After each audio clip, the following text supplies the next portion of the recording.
1 take, maybe 2 takes. We're not doing 7 takes. I don't do 7 takes.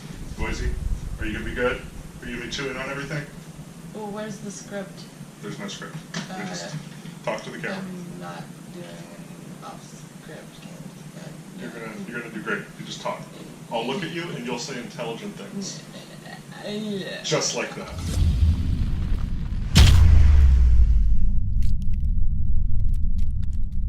What's going on, everybody? It's Brian. And Caitlin. And this is her first video, so she's super awkward. I'm always awkward, let's be honest. It's true. She is always awkward. Just like that. We thought, we've had a number of our friends and family ask us what gear and items we're taking on the Appalachian Trail. So we're putting together this video that has our gear selections and what we've decided after months, and in my case, years of accumulating and deciding and refining. You will see our cat bouncing around who thinks that this is all great fun. Very nice dog.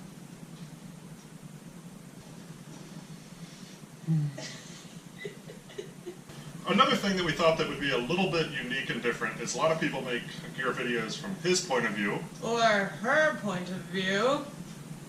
But what's unique is we're doing the Appalachian Trail together, and so we have some synergies with our gear. There's probably more synergies that we could have, and maybe we will have as we hike along the trail. I would say right now we're doing a fairly independent gear selection. The diagrams don't overlap a lot. So we're going to walk you through the gear, the decisions that we made, and why we think it makes the most sense. So for the first thing that we're going to cover and talk about, let's talk about our sleep system. Where did our stuff go? Coizueta. That cat. Hey everybody, so here's our sleep system. I chose to do a more traditional tent sleep system. And I chose a hammock sleep system. Which we'll talk about a few of the pros and cons, because we've both tried each other's, and he's crazy. You know, there's no accounting for crazy when you're hiking the Appalachian Trail especially. So what I did is I started off with a Hubba Hubba NX MSR tent. It's a great tent, but it weighs close to 4 pounds once you add in the floor and the tarp and the inside, and it's great. It's 2-person, but decided ultimately a few weeks ago to go with a tarp tent. It's a saddle to 2-person tent. It doesn't have any ridge lines, or it doesn't have any poles. It uses the hiking poles that you're already bringing. One of the cool things about the Appalachian Trail is trying to find gear that's multi-purpose. So utilizing the trekking poles that you're already bringing helps you save weight. So this is a great tent. It's silk nylon, but it's very durable, breathes very well. It just got released a few months ago. It weighs about 40 ounces, and that includes, I bought some of the extra little poles in case we had to sleep separately one night and I didn't have her trekking poles to help me out. It does use 4 trekking poles in the configuration, but it could also use 2. How long does it take to set up? Once you get the hang of it, about 2 minutes. The first time it took me about 20 minutes, but that's because I don't know geometry. Math. Anyway, for my sleeping bag, I actually am a big believer in the Quilt. This is an Enlightened equipment, Revelation quilt. I believe it's 850 fill, down to 20 degrees. It weighs about 24 ounces with the configuration that I purchased. I absolutely love it. I've had it down in the 20s and been just fine. Well, I can do a whole other conversation about the benefits of quilting versus using a traditional sleeping bag. I think that they're great. And then just to preserve because this is regular down, this isn't synthetic, I like to use a silk bag liner, and the bag liner only weighs 5 ounces, and you can throw this in the washing machine very easily and not have to worry about soiling your bag as much with all your funk at the end of the day, as these are much more difficult to clean. And then, like many others before me, I use the tried and true Therm-a-Rest NeoAir Xlite. I use the long one because I'm 6.5 feet tall. And this weighs in at a total weight of about 17 ounces. So all told, my sleeping bag and my pad weigh in at a little over 5 pounds, about 5.5 pounds, which I feel like is pretty good. I could get it lower, but I'd have to make a few compromises that I don't want to make at this point. So my sleep system is about a pound heavier, but that is okay with me because I prefer the hammock because of the comfort that it provides. When I have gone camping in the past, sleeping on the ground on like even a blowout mattress, I'm always tossing and turning and I can't get comfortable. But when I sleep in a hammock, I'm cocooned and I feel secure, and it really helps because I have back problems. So I prefer that, and the hammock system includes, what I've put together is primarily Eno branded. So we have the Sub 7, which is less than 7 ounces, very lightweight, along with the Hummingbird Hammock straps that are very small, and actually Brian discovered this and got them for me. Thanks, Brian. Yeah. You can see it's very compact. And then I also have the Eno rain tarp and the Eno bug net, which I stuffed into the same sack as my underquilt. Pro tip, save weight, cut down on stuff sacks. Yeah. So the underquilt actually is where I saved a little bit of weight, also a Brian tip. We bought it from a guy who made it from a Costco quilt, and also my sleeping bag is the REI Flash long sleeping bag for women, and it has a nice like cocoon thing, and I feel very secure. Also I'm using a sleeping bag liner, but I'm using an Egyptian cotton one. I prefer the way cotton feels to silk, and Emily, my beautiful sister, bought it for me, so I'm happy to bring that along. We could both get our weight down. Like you could, instead of using the Eno tarp, you could go to like a Cuban fiber and really cut the weight down a lot. Or, you know, I could get a Cuban fiber tent and probably shave a pound off the system. It starts to get personal for everyone about cost versus what they already have versus, you know, how much they're willing to carry and what sacrifices they want to make. Another way I cut down a little bit of weight is that the Eno bug net actually has the stuff sack attached to the bottom of it. So I cut that off and stuffed it into the same sack as my underquilt. If you remove the tag, don't you go to jail? I hear that you might. I don't know. She's weird. It's like 85 degrees in New York City right now. Yeah, it's really hot in this jacket. So you can tell we have different jackets, slightly. Maybe you can't tell because you can't see inside them, but mine is synthetic and Brian's. I use a just traditional down. Down. So also mine has a hood, his does not. Mine has this nice kangaroo pocket. I feel nice and snug, and the kangaroo pocket doubles as a stuff sack, so when I take it off, I can stuff it into that pocket. Which mine does as well.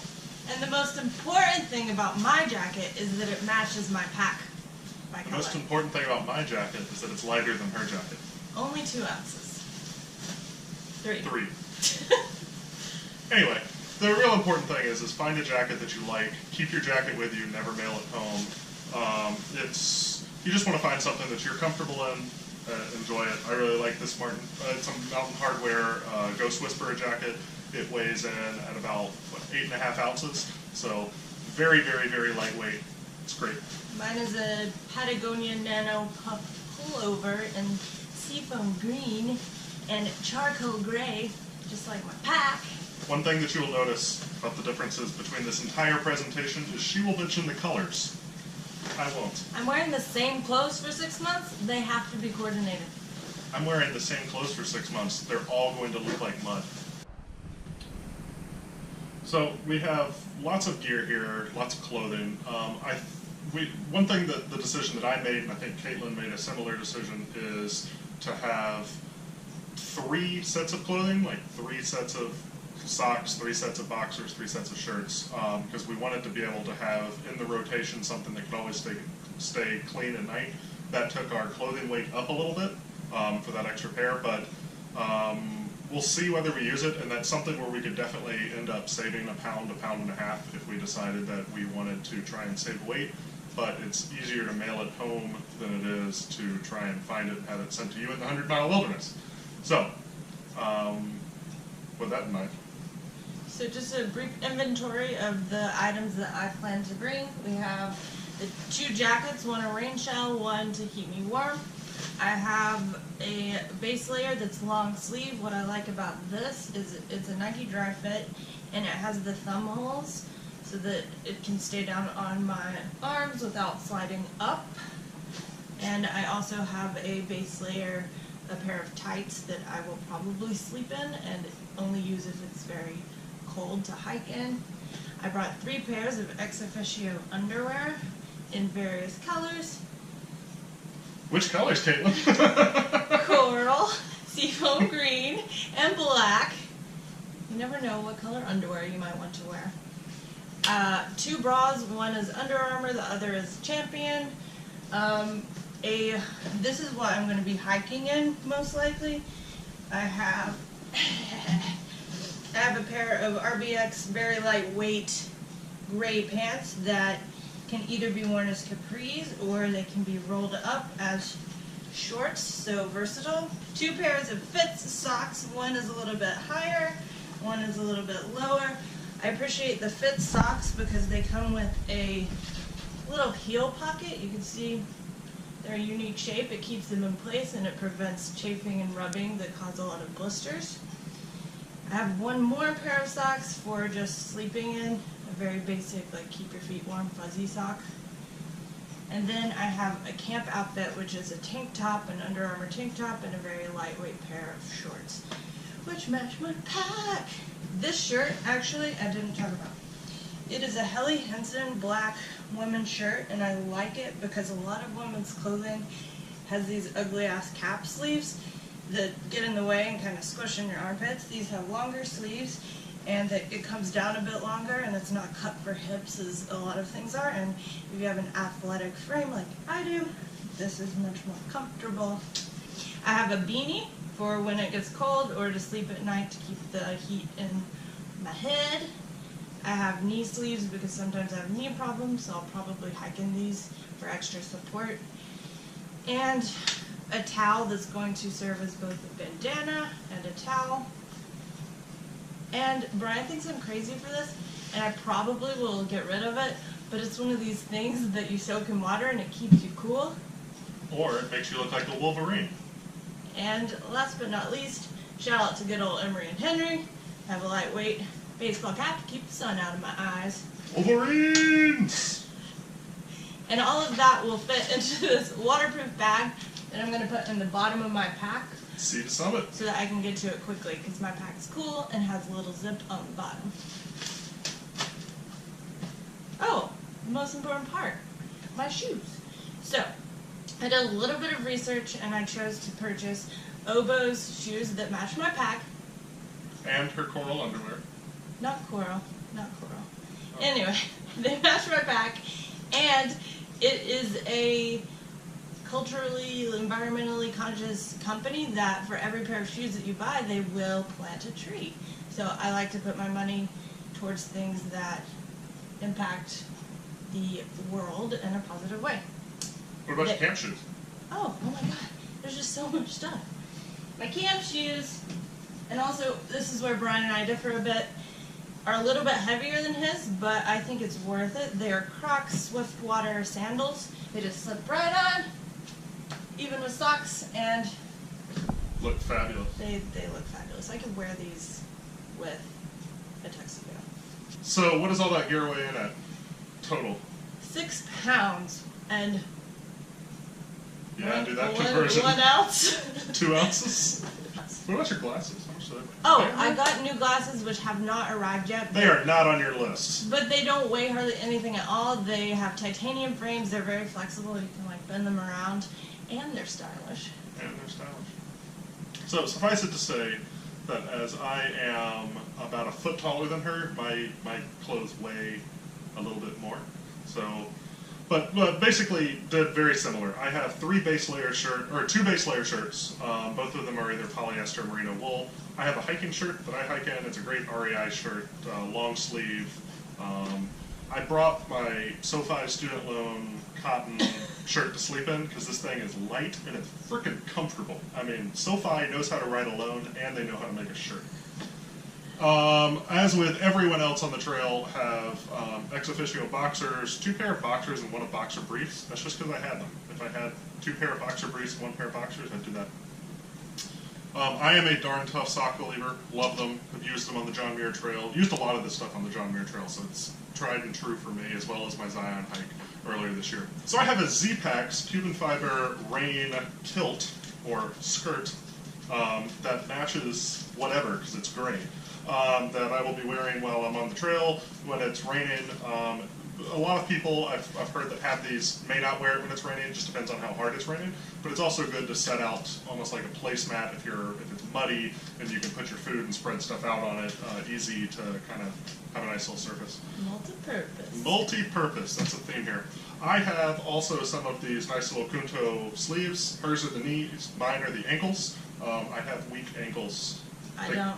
They My call me ankles turn Cinderella. all the time, and they're just fine. I also have a knee sleeve. Preventative maintenance. You just wear this stuff every day. When I did it on the John Muir Trail, it worked fine. When I wasn't wearing them, it was painful.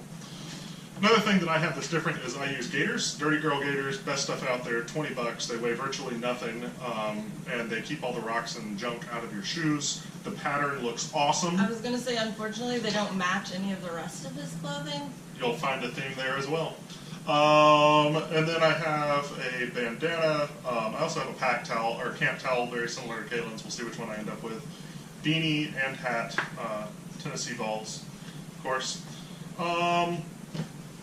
I have 1 pair of pants. It's a nice pair of hiking pants, zip-offs, just like everybody else's.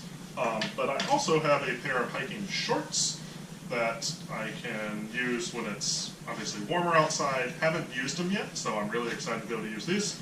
A pair of children's sunglasses from the Bear Mountain gift shop. These are kind of the highlight of my rig. How do they fit your face? Like this. For footwear, I'm a huge fan of minimalist footwear. I don't like rise in the shoe, so I like ultralight footwear.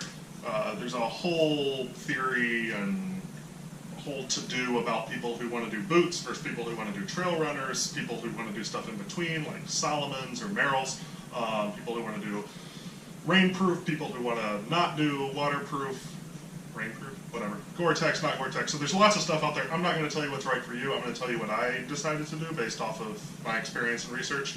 I used Innovates on the John Muir Trail. They were great, they were lightweight, but the toe box was too small, and so I was giving myself horrendous problems on my exterior toes.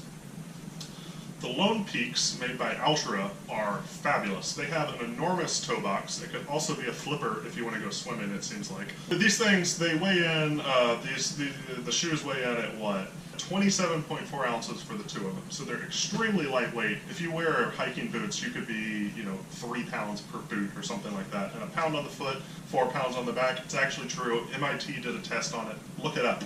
The other thing is I don't do waterproof shoes. Lots of reasons for that. I think it's a waste. Your feet are going to get wet anyway, so why trap the water in there? So when I cross streams, specifically in Maine, New Hampshire, I don't even take my shoes off. I just walk right through. These things dry out in about half an hour to 45 minutes if it's warm outside after you go through the stream. And I met one guy named Haikon doing the John Muir Trail who just had a little camp soap, squirted some soap down in his shoes when he went through a stream and said, hey, I got to clean my socks and my shoes. Camp shoes, I think, are important. These are just some flip-flops. I think I bought them at REI and they were the cheapest or the lightest or something. My camp shoes weigh in at 7.4 ounces for the 2 of them, so it's something that I could sacrifice, but I like having another pair of shoes. I think that's, finally. She uses that Sea to Summit rainproof bag. It's a great bag. Because I'm a tent camper, I have a bag that has felt on the inside. Several companies make these. I wouldn't buy this one particularly if I was going to buy it again. Z-Pax makes a great one that's even lighter weight and is also waterproof. This one is not waterproof, but I'll tell you why I don't need to waterproof this one later. But I can fit all my clothes in this little bag. At night, I put in all the rest of the clothes, and it's a great pillow. Now we're going to talk a little bit about our cook and food thoughts. This is where we probably have the most synergies and may find that we extract more as we go along. I originally started with the jet boil system using the Mini-Mo, which is great, extremely fast boil, very happy with it. The problem is it's heavy. So this past week, I made the decision to move to the Snow Peak Titanium can. So this is about 700 milliliters. It weighs 3 ounces. It's made out of titanium. Right now, I have the silicone bottom cup and lid. I definitely am going to bring the lid, which only weighs an ounce. The bottom, I haven't decided yet. All told, this is 6.1, but if I get rid of this, I save a couple ounces, so I may do that. I also have the Snow Peak, their brand new, what do they call it? Snow Peak Hybrid Summit Whisper, there's a lot of words involved. Thingy-majig. Basically, it's like the new Pocket Rocket 2. It's just an ounce lighter than the newest Pocket Rocket 2. It's great. Love it a lot. That's not a Pocket Rocket. No, I'm just showing the size difference. Oh, big size difference. This is mine. Yeah. And his very different systems. But we're both using the canister stove system. I also have an alcohol stove. I have multiple stoves. I think this is going to be the best system for the trail, for the weight savings, but there's definitely give and take. We both just use the little canister stoves, which you can pick up along the trail. Lighter to do it. Both have titanium spoons, which weigh, or they're not sporks. What are they? Spoon on one end, fork on the other end, knife on the edge of the fork. Spooforniks. Next thing we can talk about is water filtration. I use the Sawyer, not the Sawyer Mini, the Sawyer Traditional. The Minis have a propensity to clog, and you're spending all of your time unclogging them. So here's the Mini, here's the Sawyer. There's a 1 ounce difference. So I say just save yourself all of that headache and get the traditional Sawyer, and you won't have the problems with the clogging like you will with the Mini. However, we only have one of these, so I had 2 of these already. This is a little bit of a synergy point because I'm probably not going to use what I have, which is the Sawyer Mini and the squeeze bag along with the water bottle. He has a much more complex system. I'm just carrying this as a backup in case we get separated on the trail and I need water in an emergency. So I wouldn't say my system is complex, but I understand what she's saying. So what I have here is I have 2 bags that are ever-new bags. They're both 2-liter bags. One's clean and one's dirty. And I can do this just like a squeeze, where I fill this up with water, I squeeze it into my water bottle, clean water. But what I did here is I actually set up a gravity system so that I can have gravity fed and I don't have to do all that squeezing at night. So what I do is I have my dirty water, fill this up in the stream, screw on my Sawyer into the middle, get one of these little tornado tubes that you used when you were a kid making the science project, and the 2-liter bottle, and you twisted it and made the little tornado. Pretty cool. And you just cut it a little bit so it fits the top here. And I set up the clean end on the other side. And you hang it from a branch, and it'll just feed the water straight through the Sawyer. And this, I have a clean bag and a dirty bag, so I don't have any problems with bacteria or foodborne contaminants. The entire water system here weighs in at 6.6 ounces, including the bag and a little scoop cup for if the water is low. It just saves so much time and headache. And you know, these 2 bags cost me $30. If you go out and you buy the gravity-fed systems by Katahdin, or you go out and you buy, you know, any of the others, I can't remember the names offhand. Those cost like $150, $140. Depends on which one it is. Maybe they're down to like 120 now. They're all well over 100. This is way south of that, and it probably uses a component you already have. Synergies, multi-purpose, do it. So here's a Life water bottle. There turns out. Wait, I'm sorry. This is Life Water. Shout out to the development department at the center. Yeah, Life Water. Okay. Where the Life water bottles, the Smart water bottles, they both have the same thread as the Sawyer. That's the most important thing. These bottles are great because they're very lightweight, they're abundant, they're everywhere, and you can attach this directly into your water bottle. You can screw this on through the tornado tube on the other side. And they have beautiful primary colors. I just don't know what to do with that. Definitely want these water bottles. Don't waste your time and bring like a Nalgene water bottle. That's a lot of extra weight that you don't want to carry. At the end of the day, there's so much water on the Appalachian Trail that I'll take 2 of these, so I'll probably have like 1.5 liters of water bottle space. But then I also have 4 liters right here of additional water if for whatever reason I wanted to be a camel and store a lot. And then Caitlin has an extra liter and a half right there as a backup as well. All told, we'll have plenty of water storage. Moving along to how we store our food at night. On the Appalachian Trail, there aren't a lot of bears. There are black bears who will try to eat your food if they smell it. So in order to keep food away from bears at night, you have to hang your food from a tree in what we call a bear bag. I have a lightweight Osprey bear bag, 12 liters. So we'll put all of my food in here and then hang it from a tree using a system that Brian has. We're going to hang our bear bags together for a bit of synergy. You want to talk about your bear bag system? Bear bag system is very basic. I did a do-it-yourself. You can buy these things separately, or you can buy a kit, I think, now that does the same thing. All it is get a small bag, mesh bag, a length of parachute cord. I did 50 feet that has some reflective material woven in so that your headlamp will reflect off of it at night and you can find it easily in the dark. Tie the rope to the bag via a nice little night-eye or double carabiner. Throw it up over the tree. Whee! Oh, put a rock in there so it'll throw up over the trees. Yeah, this mesh isn't going to be aerodynamic. Sorry. And then when it comes down, you just detach the mesh bag and hang your bear bag from the rope. Pull it on up. We're going to hang our bags together. Aww. I will point out that Brian's food system is color coordinated with the oranges, whereas my bear bag matches the rest of my pack, my shoes, my outfits. She's implying intention where none exists. Oh, well, I was giving you some credit, but I guess it doesn't deserve it. Not at all. So here's the part of our packs that just go nowhere else, like no other section. They're just miscellaneous. Miscellaneous. Yeah, so I mean, a couple things. We'll talk about some of the things that are unique. So these are Therm-a-Rest seat pads. We both have them. They're great for when you just stop, you put it on your butt, you sit down. So much easier than sitting on rocks. Maybe not easier, but much more comfortable over time, especially when it's cold outside or it just rained. It'll keep your butt dry. Mm-hmm. It's great. I have the AWOL AT Guide Southbound Edition because we're going southbound. Here's my first aid kit. First aid kits can be pretty small. Don't buy one of those big bulky ones. We have a few things in here that complement each other. Like I have an ace bandage and like baby powder. She doesn't have the ace bandage and baby powder. But I have Neosporin and antacid tablets and other medicines that he doesn't have. Yes, I mean I have just more like ibuprofen and a few band-aids. Super glue solves a lot of problems. Everyone needs a poo shovel. I use wet wipes. They're great. My bathroom bag is a little bit more complex due to the nature of my body.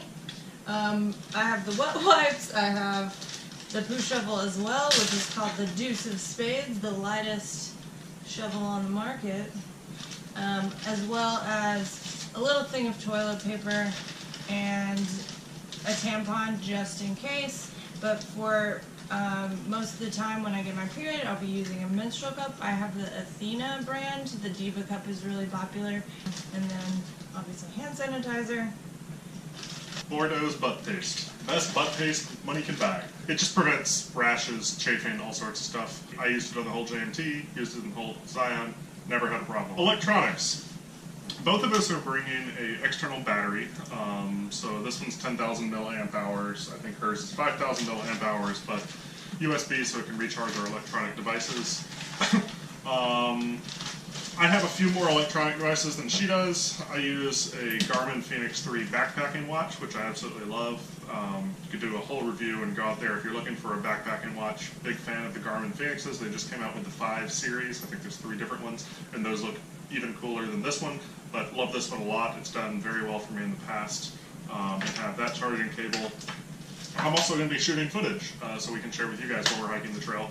So I am using a GoPro Hero 5, which is great. It's what I'm shooting right now, or else I'd show it to you, but you're looking through my GoPro right now, and I have a little tripod, which I'm also shooting right now, that weighs 2 ounces, and it's great because it has a little Velcro strap, so I can attach it to a tree branch. I can also stand it up wherever I want to. I have 2 batteries and the 2 battery charging case for the GoPro, and then a little USB wall outlet charger. Buy one that has 2 plugs on it so that you can charge multiple things at once. Pro tip. And then I am using an iPhone 5S. So the last one still has a normal headphone jack because you don't want to have to charge up headphones unless that's your thing. It seems weird if that's your thing, but everyone's got a thing. Just little headphones, you know, $10 on eBay. And that's all of my electronics. For me, I don't have as many electronics, but I do have some items that I thought would be necessary for my personal, enrichment. Music is very important to me, so I just actually got the new Google Pixel phone. It has a lot of storage space where I can download music to listen to. Obviously, I will need headphones to listen to music. I use symphonized earphones, which I love. And I'm going to be bringing a Kindle because I love to read. So this is the lightest weight Kindle on the market. Brian got it for me for Christmas. And it is the Paperwhite Kindle. So yeah, that'll be nice. It's also backlit, so I don't have to have a headlamp to read it at night. And then lastly, I enjoy journaling, so I'm bringing a paper-bound notebook that I can write in at the end of the day, as well as my favorite pen ever, the Uniball Vision Micro. I'm going to cut that. You're never going to hear about the Uniball Vision Micro. It's important what kind of pen I'm bringing. And then, of course, my charging systems. So this cord goes along with my external battery that's buried under here somewhere. My phone charger, my Kindle charger cable, and I don't know why, but my IDs are in here too. So my ID, a credit card, a debit card, and my healthcare card. I put mine, I usually go that way, but because we're going to be gone for so long and I want to carry a little bit of cash, I put mine in a little plastic bag, so that'll be my wallet. I suggest your toiletries for like your toothbrush, put it in a separate one so you don't have to go to like that main kit all the time. I took a toothbrush and I just sawed it in half with this knife actually. And just to save, I mean it saves half an ounce, so it's not a big deal, but it also saves space because toothbrushes are long. Mm-hmm. Some people don't wear deodorant. I don't know what the statistics are, but you hear a lot of people say it's complete waste because you smell bad anyway. I find that people actually tell me all the time when I'm on the trail for a couple weeks that I don't really smell all that bad, and that's because I wear deodorant, so... It's also delusional. That's a separate issue. How many times do I have to tell you? So just a little thing of travel deodorant works for me just fine. So my toiletries kit is a little bit more complex. Maybe I will end up tossing some of it, but my daily use kit is the half toothbrush, the toothpaste, mini tube, floss, which can not only clean between your teeth, but work as string in times of need. Deodorant. What time of need would you need floss? If a rope breaks or a shoelace breaks, you can use your floss. Or you could use some of the rope I have. Also, I have chapstick. Burt's Bees is my favorite chapstick. Don't go anywhere without it ever. And then I have a separate pack that includes some pocket body wash, little sleeves, and sunscreen, and Aquaphor, which works as probably a chafing remedy, as well as dry skin, which I have problems with eczema, so a little bitty tube of Aquaphor, and some Gold Bond lotion. So we'll see. I mean, this is the system that I've brought on other through hikes and other longer distance travels, and it works pretty well for me. We'll see if I end up sending something home. This is Caitlin's first longer distance hiking trip. So maybe she keeps all of it, maybe she doesn't. We'll check in after the trail. Yeah, now no one can see you. Anyway, thank you, Caitlin. So we both have headlamps. I think yours is a black diamond, mine is a night bright. Honestly, if I was going to go out and buy one brand new, I would buy the Pixel Xlite, I think the name of it is. It's like 1.5 ounces. But we already owned these two from my caving days. And these are only a couple ounces more. And so I just decided to stick with you are just lovely. So just decided to stick with what we already had, just from a cost point of view, more than anything. If I wanted to spend $25, I could save 2 ounces. Yeah. That's our incidentals. Oh, one last thing. I bought these itty bitty 0.3 fluid ounce hand sanitizers that come in a 3-pack so that I can put one in my bathroom bag, one in my food bag, and one in the pocket of my pack so that I don't have to dig for it in the 3 times that I might need it. I also meant to say about my new phone. I have an OtterBox case which will protect it from most drops and water. Throwing it at my head. That kind of thing, you know, whatever. I got the Pixel because one, it has a lot of storage space, 128 gigabytes for my music, but also the Google phone comes with unlimited cloud storage, so I intend to take lots of photos, and the Pixel camera is one of the best phone cameras on the market right now, and taking photos is important to me. Please follow my Instagram account, K.E. Bland Clark, for the beautiful photos I'm going to post on Facebook. So last but not least is our packs and our insect repellent. So because we're going southbound, it's going to be even more important for us up in the Northeast. It's a big tick year, big mosquito year, so we have a big old thing of permethrin, which is good for packs, tents, clothing, whatever. This is what you put on your clothing, not on your person, and it lasts for 42 days with one treatment. So we got a little squirt bottle cap. A couple days before we leave, we'll just hose everything down with this, and I've read really good reviews. It supposedly works really well. Won't be taking this on the trail. We'll put whatever's left in our bounce box, mail it for, you know, a couple months or a month ahead of us, so that we can reapply if we're having an issue. For our skin, we have Pickardin. These are both made by Sawyer. I went to their Amazon page and got these. It's similar to DEET. It's a little bit different, but this also had very good reviews, just like DEET. It's just lotion on your skin, repels the insects that this doesn't repel, but definitely something that's important. Moving on to packs, I have had this pack now for about a year and a half. It is definitely my baby. It is an Osprey Exos 58. It's certainly the lightest pack that Osprey makes. The Exos are, you know, this is 58 and they make them smaller, which are lighter. It's a large. I took the lid off of it, so it's a little bit less than 58.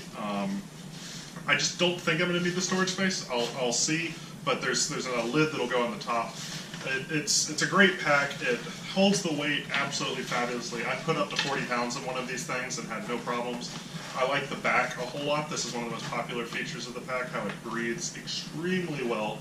Another thing I like about the pack is, and not to disparage hers, but you can see kind of normal nylon straps are pretty fat. It's a little thing, but they just made them half as thick as this, and so you save from all of these little straps all the way through, you save a lot of weight over the course of the whole pack. So they really went with a very minimalist design with this pack. It's very popular. You know, I've heard numbers like 30-40% of the people on the trail use packs either like this or REI Flash is kind of REI's knockoff version of this. I keep a little beaner on mine where I put like suntan lotion, hand sanitizer. That also, these packs all come with a little whistle. So if you're trying to find someone, or there's a, you know, you're going through bear country, you're hearing noises at night, it goes right across your chest strap, and you can make a lot of noise. Well, some of us can make noise. My pack is also an Osprey. Yours is an Osprey, right? Yeah. Also an Osprey. Also has some of the mesh on the back. So it's a 46-liter pack. The Kyte. Like I said before, there's a little zipper on the bottom. So there's a rainfly in this pocket, and then you can store things down here. So I'm going to put my clothes in a waterproof bag, put them in here so I can get to them easily, and it doesn't matter that they're not in the contractor bag. Kind of gets us to the next point. I line the inside of my pack with a contractor bag. What I put in it is just the stuff I don't want to get wet. I'm not going to put something like, you know, my stove in the contractor bag, but all my clothes, everything, I don't have them in a rain bag because I line this on the inside. I duplicate efforts by bringing a external rain fly cover for my pack, which honestly, I'm not sure if I'm going to take this or not. I mean, the pack cover, it's on the floor.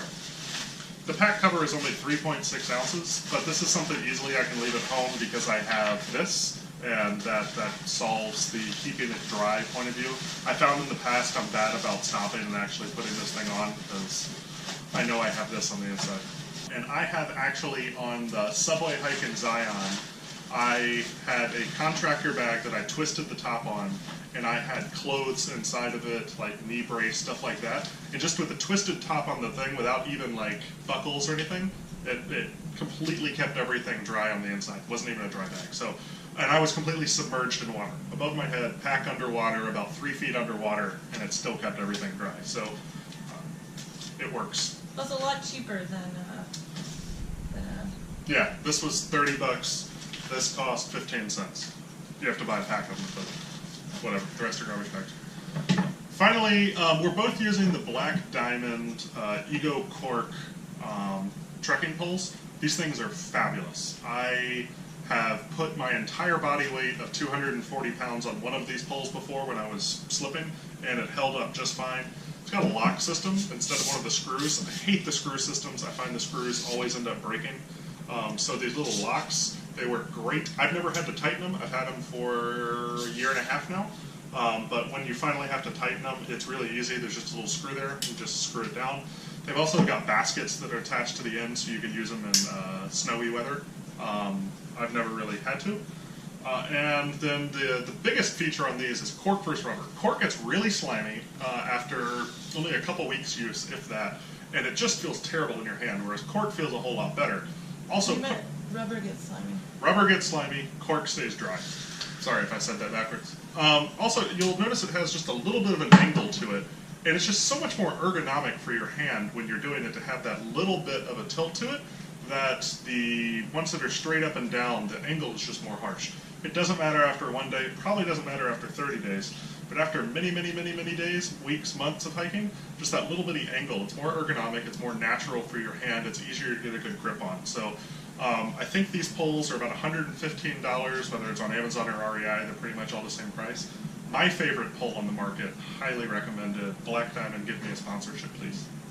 And like Brian said in the earlier part of this video, our 4 poles combined help set up this Captain tent. Planet! And they can also double as fencing swords. Ah! Yeah. Go And that's for it. our packs. Packs? Do you think we got too much stuff?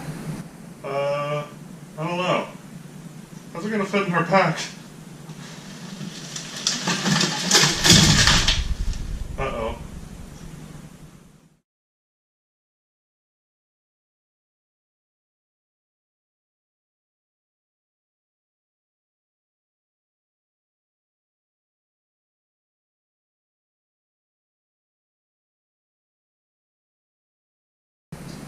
Well, that took you long enough. Well, at least I got everything in my pack. Somebody missed a lighter. You're gonna have to start all over. Aww. All told, the packs, my base weight weighs in right around 17.5 pounds or so. And my base weight weighs in, I don't know, because I just weighed it all.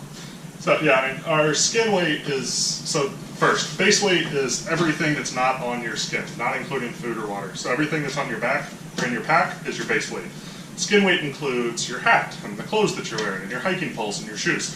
So all told, everything, it's kind of funny when we weighed it up, ours weighed exactly the same at almost just shy of 23 pounds, like 22.5 pounds. It's kind of crazy when we actually started comparing and contrasting our sheets.